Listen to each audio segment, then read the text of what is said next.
WVW Broadcast Network is pleased to present National Security Meltdown with host Philip Haney. As the author of See Something, Say Nothing, Philip is recognized as a credible national security expert and frequent guest host on national radio and television broadcasts, as well as a much sought-after keynote speaker. Philip is a charter member of the Department of Homeland Security with previous experience in the Middle East. As a DHS frontline officer and intelligence expert, Philip bravely tried to say something about the people and organizations that threatened the United States.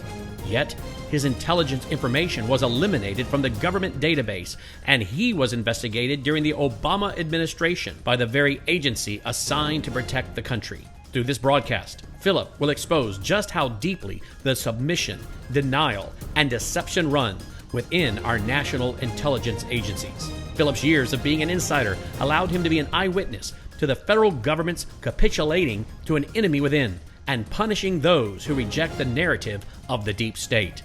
Such dereliction of duty has led to a national security meltdown.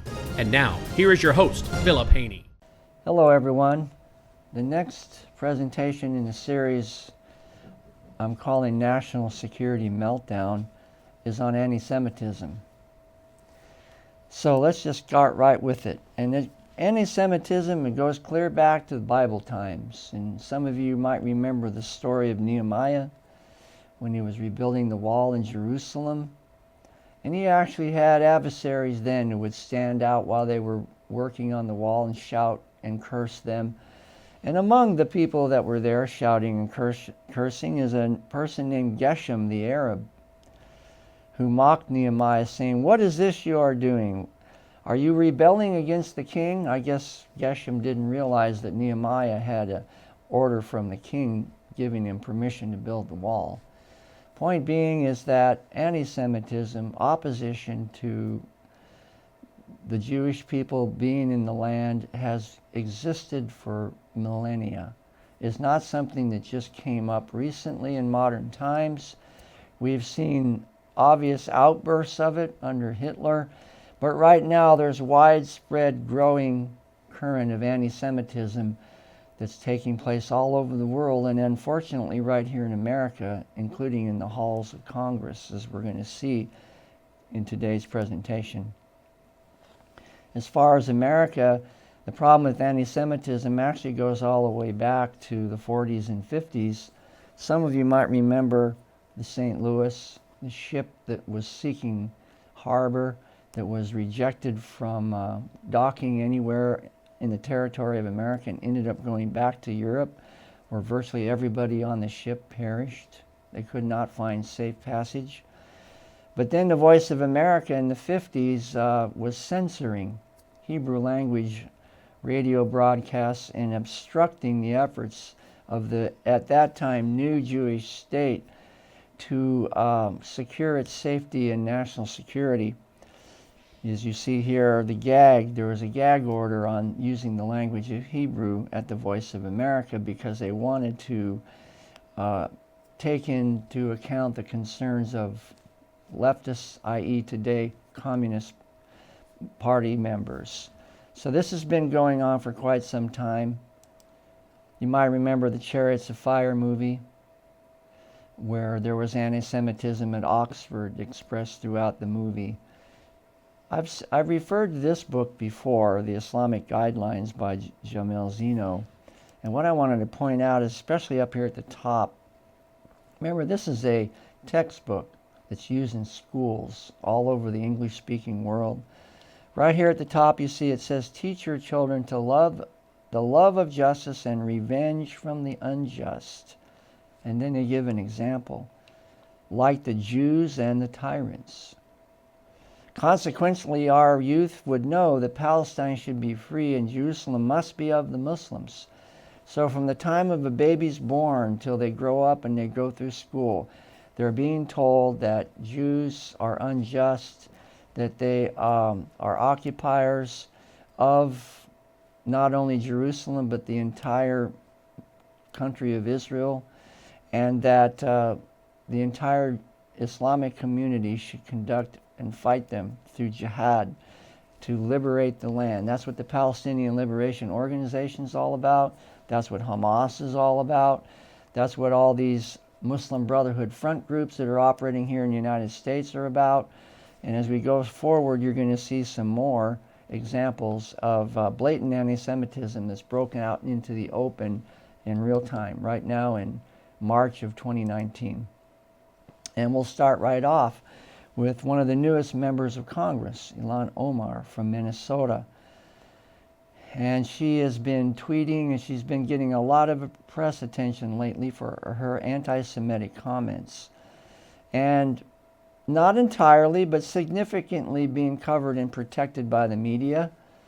It remains to be seen what the leadership of the Democratic Party, meaning specifically Nancy Pelosi, and the other leadership is going to do about the comments that Ilhan Omar and Rashida Tlaib from Michigan are making. So stand by for news with that one. It's possible that she will either be censored or even taken off the Foreign Affairs Committee. But so far, up to this point today, that has not happened. But right out of the box, Ilhan Omar began tweeting and sending out anti-Semitic messages, and has created quite a controversy within the political arena. And here she is admitting that she backs the BDS movement and the boycott, divestment, and sanctions movement against Israel, that anything that Israel produces should be boycotted. That's very commonly and widely accepted in the Islamic world, but it's gained a lot of momentum in Europe, and now she's trying to promote it here in the United States as well. Here's just a montage. It's not just members of Congress that are openly expressing anti-Semitism. You have here from November 15th of 2018, just 2 or 3 months ago, you have Texas, North Carolina, New Jersey, Virginia, Illinois, California, Florida, New Jersey, and Washington. These are all imams claiming that they should fight the Jews and that they're the worst enemies of Islam, and that when the last day comes, that they will rise up and kill the Jews, that even the rocks and the trees will cry out and say, "Here is a Jew hiding behind us, come and kill them." So anti-Semitism is woven like a dark thread through the entire ideology and theology of Islam, and it's based on the Quran and on the Hadith, the stories of the actions and sayings of Muhammad when he was still living. Congress, also imams at the state level. All over the United States this is happening right now, not to mention in Europe and other places. Many of you have heard of Linda Sarsour. She's very prominent. She gets a lot of media attention. And here she's saying that Ilhan Omar backlash shows that allegiance to Israel. In other words, to criticize Ilhan Omar for her statements is seen as somehow wrong because you're expressing your allegiance to Israel instead of what? Your allegiance to America? Israel's our friend and the strongest democracy, elected government in the entire Middle East. There is nothing wrong with supporting Israel, but they're trying to say that if you do support Israel and or you criticize a Muslim for what they say about Israel, that somehow you're Islamophobic, and that your loyalties might very well ride with Israel instead of your own country, America. Sarsour claimed that controversy surrounding Ilhan Omar's announcement that she supports BDS, which in itself is anti-Semitic, is from folks who masquerade as progressives but choose their allegiance over Israel. I wonder who she's actually talking about there, because conservatives are not known as progressives, so she's talking about the Democratic Party over their commitment to democracy and free speech. Well, that is free speech. To criticize someone about what they say, having a difference of opinion, is free speech itself. So none of it makes any sense. It's obviously coming from somewhere deep in the heart, and they do not like having the spotlight put on them when they make anti-Semitic statements, and it's woven into their ideology and their worldview because it derives from the Quran and the Hadith itself. There's some speculation that Linda Sarsour might have seen her best days. Well, that remains to be seen. She hasn't really been shut down or marginalized to the point that she isn't heard from any longer, but we'll see. You might remember back in November there was the women's movement that takes place, the Women's March, and they're in Washington, D.C., and she generated a lot of controversy because of her anti-Semitic statements in the lead up to the day of the march. This is her with the other leaders of the Women's March. Now, meanwhile, CARE, an unindicted co-conspirator in the Holy Land trial and a known front group for Hamas and the Muslim Brotherhood, is actually suing Texas because they say that it's a violation of free speech for Texas to pass a law prohibiting the BDS movement, which again is anti-Semitic. So this is a front group for the Muslim Brotherhood using the court system, just like the abortionists use court system to try to force us to continue funding Planned Parenthood. CARE wants to continue forcing American citizens to fund them so that they can promote the BDS movement, and that to outlaw it or prohibit it is considered Islamophobic. So they're actually suing the state of Texas. This is real time. This is still going on right now.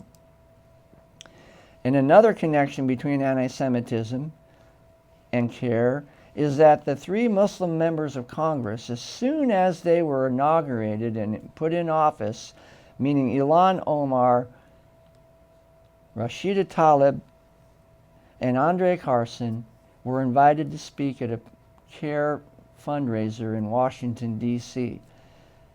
If this organization is a known front group for Hamas, the Muslim Brotherhood, they should not even be active in the political arena, let alone the law enforcement arena or the social arena, because they're affiliated with a globally designated terrorist organization. That's been proven irrefutably more than 10 years ago. So for members of Congress to allow this means that they're willfully blind. They're allowing a known front group for a globally designated terrorist organization, meaning CARE for Hamas, to invite members of Congress to speak at their events, and no one is saying a word. That's pretty blatant. That's what I call concentrated hubris, concentrated anti-Semitism, right there on full display. Here are pictures of Linda Sarsour. We've been talking about her a lot because she's the face of the new generation of what is called in Arabic Al-Mutsima Al-Islamiyya Al-Qaeda, the observant Muslim base. And yes, you heard the word Al-Qaeda, that means base. This is the face of it right here in living color. On the day that Rashida Tlaib is inaugurated there in Washington as a new member of Congress, lo and behold, you have Linda Sarsour there doing selfies with her. Same ditto for Ilhan Omar. I worked in Michigan and in Minnesota in the midterm and the primaries last year, and I saw Linda Sarsour basically on the ground, behind the scenes, basically helping run the campaign of the Democratic candidate for governor, Abdul Al-Sayed of Michigan, and also of Ilhan Omar and different candidates there in Minnesota. I saw her operate, how she operates. So here she is in the halls of Congress after all of the anti-Semitic things and calling for jihad against President Trump and so on, taking selfies with the new members of Congress. You can look this up online. This has the video of the comments of the three members of Congress that spoke at CARE on January 10th. Every one of them came and everyone spoke at the event. This is right in Washington, D.C. Meanwhile, on a larger scale, here you have a Palestinian cleric that just comes right out and says that normalization with Israel is a fitna and that Muslims must hate the Jews. Now, where is he getting this from? He says that Palestinians should work against normalization of ties with Israel and that infidels are trying to change the education curricula of Muslim countries and put an end to the concept of jihad. But wait, I thought jihad was something peaceful and that Islam was a religion of peace. Well, it doesn't add up, does it? And this attempt, according to him, to change the curricula of students is, again, I use this word a lot because it's an important concept, fitna, opposition to the advancement of Islam. And according to the Quran, fitna is worse than slaughter. So opposing the advancement of Islam is essentially a capital offense. Here we have a controversy over laws punishing Israel and boycotts. This is just an article about the BDS movement. They attempted to pass a bill in Congress this year outlawing BDS, but it failed. So on the one hand, you have new emerging individuals in Congress and in the religious community openly promoting anti-Semitism, and the Congress can't even find the wherewithal to figure out how to make a declaration opposing it. That's how bad off we are. And this is why I call it national security meltdown. This is one more spoke in this wheel of examples, which we're going to go through in this whole series of blatant examples of the national security meltdown that we're seeing in real time right in front of us. Here is Dianne Feinstein. House Democrats reward anti-Semitic conspiracy theorists and place in the foreign affairs. This is Ilhan Omar I'm talking about. And again, the controversy is going on this very day. Today's the 6th of March, 2019. And it remains to be seen what they're going to actually do about what she said, whether they're going to leave her on the Foreign Affairs Committee or they're going to remove her from it. And that'll be a good indicator of where the heart and mind of the Democratic Party leadership really is. We saw it already with abortion, and now we're seeing it with anti-Semitism. We'll see it later with national security, with border protection, with sanctuary cities, a whole spectrum of positions that are unconstitutional and actually treasonous in terms of they're abrogating their duty as elected officers to uphold the Constitution and protect the rights of American citizens. And here is Ilhan Omar. She said that the world is hypnotized by Israel. Anti-Semites have been saying that forever. And just like Geshem, the Arab, what are you going to do? Defy the king? These accusations have been going on since the Jewish people existed. And now it's morphed itself into our social political arena. And you see real life people in 2019 saying the same things that generation upon generation of anti-Semites have been saying for thousands of years. Here's the Women's March movement refusing to acknowledge Israel's right to exist. Now that's the strange thing about this. It's like some sort of a toxin, like a sponge that gets saturated with toxic water. It's like once anti-Semitism breaks out into the social political arena, you see it popping up all over in political arena. You see it in the House of Congress. You see it among leaderships at local, state, and national level. You see it with religious leaders. And it's like some sort of toxic gas. If you don't have your gas mask on, you're going to breathe it in, and it's going to harm you. It's going to poison you. This is very, very dangerous. We're talking the Holocaust started out exactly the same way. And Christians, by the way, are not immune to it. There were many Christians that were put into concentration camps along with the Jews for having the courage to stand up against the anti-Semitism of the Hitler regime, for example.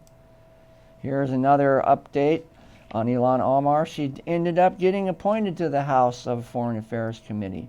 This isn't hardly a month and a half ago. So it remains to be seen what the heart and mind of the Democratic Party really is. And the Simon Wiesenthal Center has slammed the Muslim lawmakers for their anti-Semitic, anti-Israel remarks. And they're asking Nancy Pelosi to do something about the extreme comments from these newly elected members of Congress. Well, if you were like me and you were actually on the ground when Rashida Tlaib was running in Michigan and Ilhan Omar was running in Minnesota, it's no great surprise. They said it plainly in public during their campaigns in the state level. So they're not really changing. They haven't changed their position at all. They've just gained a a more public platform. But they felt this way and they spoke this way before they were ever elected, and now they're speaking this way after they've been elected. And it's really the responsibility of the people at the state level, in this case Minnesota and Michigan, to address this and elect people who are actually standing up for the liberties as we are defined in the Constitution. So this is a great test for our country right now, thus my premise that it's a national security meltdown. And not only do these elected members of Congress insist on having the freedom to speak and condemn Israel and make anti-Semitic comments, but they're also saying that we should fund them. Again, a very similar thing to the abortion. They not only want to conduct their business without any interference, they want us to pay for it. And in many cases, we end up doing it. And I do wonder sometimes what it's going to take before the sleeping giant of America, the great American eagle, finally does stand up and say enough is really enough. Like Popeye and his can of spinach. Maybe it's time for us to open a can of spinach and stand up and represent with courage and conviction the principles that our country was founded on. These kind of things shouldn't even be happening in the political arena in 2019. Again, a reference to the Women's March and the anti-Semitism scandal overshadowing the anti-Trump effort. So really, they're not as upset about the anti-Semitism comments as they are upset that it's taking the focus off of Trump, which after all, as we all know, is really the main focus these days of the Democratic Party and the progressive leftists, what I call the Antifa progressive leftist socialists, the apples, is to push Trump out of power and put a Democrat back in who will then lead the Democratic Party to implement all of the principles and policies that they dream of. So here's Linda Sarsour on the left and the other leaders of the Women's March. So this issue just keeps coming back into the forefront. And here's a blogger, Lisa Daftari. She's there very disappointed to see Linda Sarsour showing her anti-Semitism and at the Women's March and also promoting BDS, the boycott, divestment, and sanctions of Israel. The only free government in the entire Middle East. So the forces that are going after Israel are very similar to the forces that are going after America. That happens to be why Israel and America are such close friends, but we have the same common enemies too. And now they're in the halls of Congress. One more reference to the Women's March. This woman, Linda Sarsour, is extremely prominent. Most of you have probably heard of her or seen her on news or read a story about her. And she's openly now promoting BDS and anti-Semitism and Sharia law, by the way.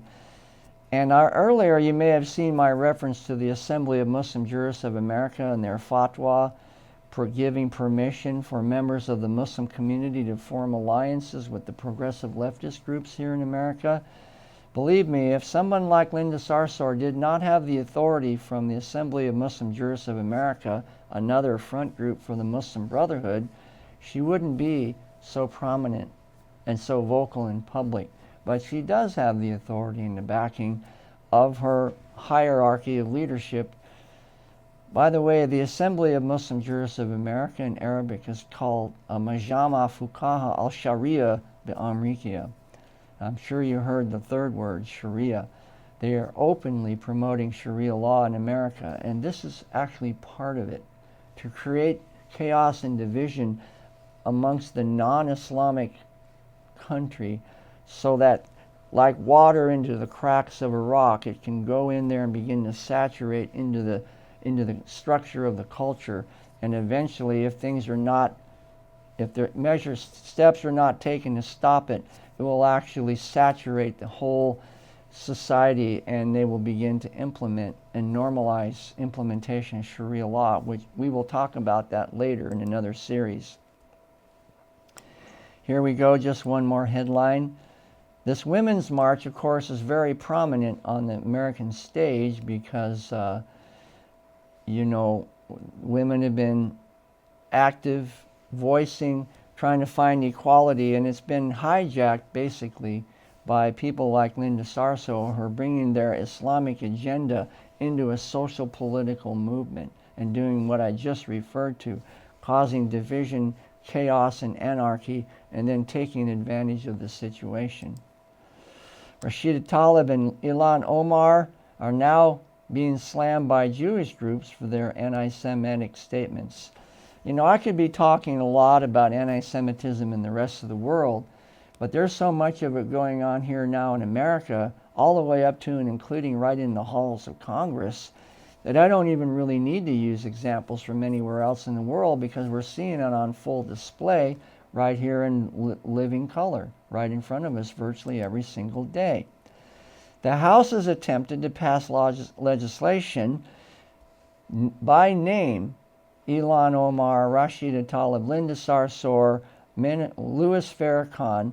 This was brought up, this is House Resolution 72, it has a number now, started the process in January of this year, about a month and a half ago.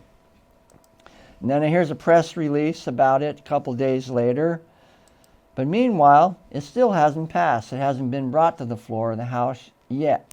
Today's the 6th of March. This press release came out by the author of the bill, urging his fellow congressmen to bring the bill forward and vote on it, and to name these people that are members of Congress and other public figures and condemn them and make it perfectly clear that anti-Semitism is not permissible in our social political arena. So that's something to keep your eye on, whether this actually gains enough momentum to be passed. If it isn't passed, what will that tell you? That a lot of what we hear is just words with no actions behind it. Apologies don't really do much good if there isn't a change in behavior, and that's what we're really looking for. And here Congressman Tlaib is too supportive. Not only is she supportive of anti-Semitism and the BDS movement, she's also very pro-Iran. And later in our series, we're going to be talking about Iran and Hezbollah. Again, this is part of national security meltdown. This picture right here is an illustration of the problem that we have. That we have individuals who are promoting and supporting foreign regimes, a global promoter of terrorism, as a member of Congress. This is really unheard of. The closest thing we came to it was the McCarthy hearings and the Red Scare during the 50s. But we haven't had anything like this in modern history, where people that are openly promoting and supporting countries and parties like Hezbollah, another globally designated terrorist organization, and supporting them in public. That is not constitutional. It's a violation of several provisions and articles of the U.S. Constitution. Here's an excellent report by the Israelis, the State of Israel, called Terrorists in Suits. And it's a great illustration of how on one side you have a jihadi with a gun, and on the other side you have a jihadi with a suit. And that's how they operated. You have one strategy, but you have different tactics. A left hand and a right hand working together. And here's Kufi. Some of you know about the organization, Christians United for Israel, again expressing their concerns about the new members of Congress and their anti-Semitism. President Trump is very pro-Israel, and even in his State of the Union address, he made several comments that were taken quite well, encouraged by the Jewish community in America, because he is pro-Israel and he's speaking out against anti-Semitism and against the BDS movement. He's a supporter of Israel, probably the best ally Israel has ever had. And now we have this new thing called the religion of anti-Zionism, and when you think about it, it is really kind of like a religion. People are completely passionately committed to this worldview, this ideology, that Israel is an apartheid state and that we need to get rid of Israel, the final solution, and then everybody will live in global peace and harmony. And here in France, that means enough, that it's enough. There are people, even in Europe, who are realizing if they don't stand up now, they're going to lose their opportunity to oppose this force of anti-Semitism forever. Of course, they should know better. They've gone through it, two world wars, where anti-Semitism was a prevailing theme in the lead up to both of the wars. So Macron also says that he's going to implement new measures to combat rising anti-Semitism. So here we have Ilhan Omar again. She keeps coming out with statements criticizing Israel and criticizing people that are supportive of Israel, calling it, and then anybody criticizes her, she says that they're Islamophobic and anti-Muslim. It's a very convenient arrangement. Here you have campus-level anti-Semitism. This in particular is York University in Toronto, Canada. And so far, as I said earlier, the Democrats have not actually developed the language or the legislature and brought it as a bill to the floor of the House, let alone the Senate, to condemn anti-Semitic comments of Omar and or other congressmen. And she just keeps doing it. This is only yesterday. She made more comments. So inevitably, this is going to have to be resolved. Otherwise, the Democratic Party is going to be marginalize itself, because people in America are not going to put up with this indefinitely. So as before, I want to thank you. I appreciate the opportunity to share some of these examples of national security meltdown. In this case, it has to do with anti-Semitism. But as we go forward, we're going to be seeing a lot of other spokes in the wheel. And by the time we're all done, you're going to see a real clear picture. And each one of you is going to find one or more of these subjects that I discuss of particular compelling interest.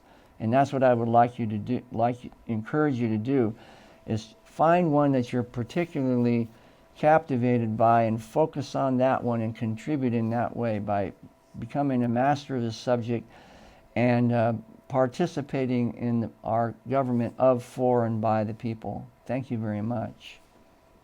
WVW Broadcast Network is pleased to present National Security Meltdown with host Philip Haney. As the author of See Something, Say Nothing, Philip is recognized as a credible national security expert and frequent guest host on national radio and television broadcasts, as well as a much sought-after keynote speaker. Philip is a charter member of the Department of Homeland Security with previous experience in the Middle East. As a DHS frontline officer and intelligence expert, Philip bravely tried to say something about the people and organizations that threatened the United States. Yet, his intelligence information was eliminated from the government database, and he was investigated during the Obama administration by the very agency assigned to protect the country. Through this broadcast, Philip will expose just how deeply the submission, denial, and deception run within our national intelligence agencies. Philip's years of being an insider allowed him to be an eyewitness to the federal government's capitulating to an enemy within and punishing those who reject the narrative of the deep state. Such dereliction of duty has led to a national security meltdown. And now, here is your host, Philip Haney.